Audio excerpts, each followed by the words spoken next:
ಮನೇಲಿ ಹಬ್ಬ ಜೋರ ಅಂತ ಕೇಳೋದು ರಂಗೋಲಿ ನೋಡೇನೆ. ರಂಗೋಲಿ ಎಷ್ಟು ಕಲರ್ಫುಲ್ ಆಗ್ತೀವಿ ಅಷ್ಟು ಎಲ್ಲರೂ ಕೇಳ್ತಾ ಇರ್ತಾರೆ, ಓ ಹಬ್ಬ ಜೋರ, ಫುಲ್ ರಂಗೋಲಿ ಮಿಂಚ್ತಾ ಇದೆ ಅಂತ ಇರ್ತಾರೆ. ಬೆಳಗ್ಗೆ ಎದ್ದು ಹಬ್ಬದ ದಿನ ಈ ಥರ ಕಲರ್ಫುಲ್ ರಂಗೋಲಿ ಅಂತಂದರೆ ನನಗಂತೂ ಸಖತ್ ಇಷ್ಟ, ಈ ಥರ ರಂಗೋಲಿಗಳು ಬರೆಯೋದಕ್ಕೆ.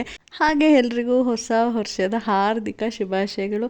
ಹೊಸ ವರ್ಷ ಅಂತ ಹೇಳ್ತಾ ಇದ್ದೀನಿ ಅನ್ಕೋತೀರಾ, ಹೊಸ ವರ್ಷ ಜನವರಿಗೆ ಆಯಿತು, ಆದರೆ ಪ್ರಕೃತಿಗೆ ಹೊಸ ವರ್ಷ ಅಂದರೆ ಇದೇನೆ. ಯಾಕೆ ಅಂದರೆ ಹೊಸ ಚಿಗುರು, ಹೊಸ ಹಣ್ಣು, ಈಗ ಸೀಸನ್ನು ಮಾವಿನ ಹಣ್ಣು, ಹಲಸಿನ ಹಣ್ಣು, ಎಲ್ಲ ಥರದ ಹಣ್ಣುಗಳು ಸಿಗತ್ತೆ ಈಗ.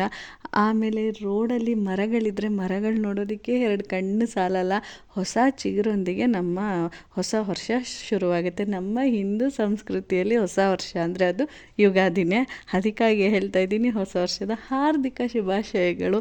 ಹಬ್ಬದ ದಿನ ಮಾವಿನ ತೋರಣ ನೋಡೋದಕ್ಕೇ ಖುಷಿ ಆಗ್ತಾ ಇರುತ್ತೆ, ಫುಲ್ ಗ್ರೀನರಿ ಅಂತ ಅಂದ್ಬಿಟ್ಟು. ಆಚೆ ತೋರಣ ಕಟ್ಟಿದಾಯಿತು, ಇನ್ನು ಹೊಸದಾಗಿ ಒಬ್ಬಟ್ಟು ತಿನ್ನಲೇಬೇಕಲ್ಲ ಹೊಸ ಬೇಳೆಯಲ್ಲಿ. ಹೆಣ್ಮಕ್ಳಿಗೆಲ್ಲ ಇನ್ನು ಒಬ್ಬಟ್ಟು ತಟ್ಕೊಂಡು ಮನೆಯಲ್ಲಿ ಇದೇ ಕೆಲಸ ಆಗುತ್ತೆ ನಮ್ಮದು. ಬೆಳಗ್ಗೆ ಎದ್ದ ತಕ್ಷಣವೇ ಒಬ್ಬಟ್ಟು, ಚಿತ್ರಾನ್ನ, ವಡೆ ಎಲ್ಲ ಮಾಡಿ ದೇವ್ರ ಪೂಜೆ ಸಹ ಆಯಿತು.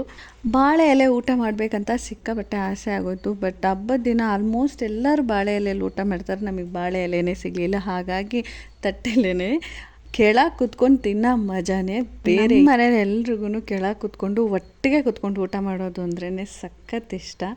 ಅದು ಆರೋಗ್ಯಕ್ಕೂ ಒಳ್ಳೆಯದು ಅಂತ ಅಂದ್ಕೊಳೋದಲ್ಲ, ನಿಜಾನೇ ಅದು. ಇನ್ನು ನಾವು ಊಟ ಆಗಿ ಸ್ವಲ್ಪ ಸೆಕೆ ಅಂತ ಆಚೆ ಹೋಗಿ ಕೂತಿದ್ದೆ, ಅಷ್ಟರಲ್ಲಿ ನಮ್ಮ ಮನೆ ಮೇಲುಗಡೆ ಸೇಟು ಬಂದು, ಇವತ್ತು ಹಬ್ಬ ಅಲ್ವಾ, ಕೈಗೆ ಮೆಹಂದಿ ಬಿಡಿಸ್ಕೊಂಡಿಲ್ಲ ಅಂದ್ಬಿಟ್ಟು 5 ನಿಮಿಷಕ್ಕೆ ಸಕ್ಕದಾಗಿರೋದೊಂದು ಮೆಹಂದಿ ಹಾಕಿದ್ರು. ಅವತ್ತಿನ ಸಂಜೆನೇ ನಮ್ಮ ಅಕ್ಕನ ಮಗನ ಚಿರೋನ್ ಬರ್ಡೇ ಇತ್ತು. ಅಲ್ಲಿ ಹೋಗಿ ಕೇಕ್ ಕಟ್ ಮಾಡಿಸ್ಕೊಂಡು ಬರೋಣ ಅಂತ ಅಂದ್ಬಿಟ್ಟು ನಾನು ಮಕ್ಕಳೆಲ್ಲ ಹೊರಟ್ವಿ. ಅವನಂತೂ ಸಿಕ್ಕಾಬಟ್ಟೆ ಖುಷಿಯಾಗೋದ. ನಾವು ಬರಲ್ಲ ಅಂತ ಹೇಳಿಬಿಟ್ಟು ಹೋದ್ವಿ ಒಂದು ಕೇಕ್ ತಗೊಂಡು. ಮಕ್ಕಳಿಗೆ ಗ್ರ್ಯಾಂಡಾಗಿ ಬರ್ಡೇ ಮಾಡೋದಕ್ಕಿಂತ ಎಲ್ಲರೂ ಸೇರಿ ಒಂದು ಪುಟ್ಟದಾಗಿರೋ ಕೇಕ್ ಕಟ್ ಮಾಡಿಸಿದ್ರು, ಅವ್ರು ಸಿಕ್ಕಾಬಟ್ಟೆ ಖುಷಿಯಾಗಿ ಹೋಗ್ತಾರೆ. ನಾವು ಬರಲ್ಲ ಇವತ್ತು ಹಬ್ಬ ಅಂತ ಹೇಳಿದ್ವಿ, ಆದರೆ ಸರ್ಪ್ರೈಸಾಗಿ ಹೋಗಿದ್ದಕ್ಕೆ ಸಿಕ್ಕಾಬಟ್ಟೆ ಖುಷಿ ಪಟ್ಬಿಟ್ಟ. ಅವ್ನಿಗೋಗಿ ಪುಟ್ಟದಾಗೊಂದು ಕೇಕ್ ಕಟ್ ಮಾಡಿಸ್ಕೊಂಡು ಅವ್ನ ಬರ್ಡೇ ಸೆಲೆಬ್ರೇಷನ್ ಆಗೋಗ್ಬಿಟ್ಟಿತ್ತು, ನಾವೇ ಲೇಟಾಗಿ ಹೋಗಿದ್ದು. ಇದಾಗಿತ್ತು ಇವತ್ತಿನ ವಿಡಿಯೋ.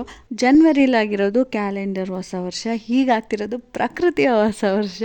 ಈ ಹೊಸ ವರ್ಷ ನಿಮಗೆಲ್ಲರಿಗೂ ಹೊಸದಾಗಿರಲಿ ಅಂತ ಹೇಳ್ತಾ ಸಿಗ್ತೀನಿ ಮುಂದಿನ ವಿಡಿಯೋದಲ್ಲಿ. ಫಾಲೋ ಮಾಡೋದನ್ನ ಮರಿಬೇಡಿ. ಬಾಯ್.